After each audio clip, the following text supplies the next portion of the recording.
माझे मित्र मला म्हणायचे, "काय आहे तिच्यात एवढं? का तुझा जीव चाललाय तिच्या वाचून?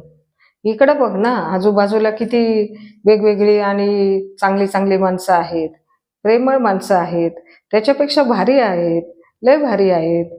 तिथंच काय एवढं पाणी मुरतंय तुझं?" पण मी दुर्लक्ष करायचो. कारण का? मी वेगळ्या मार्गाने चालायचो.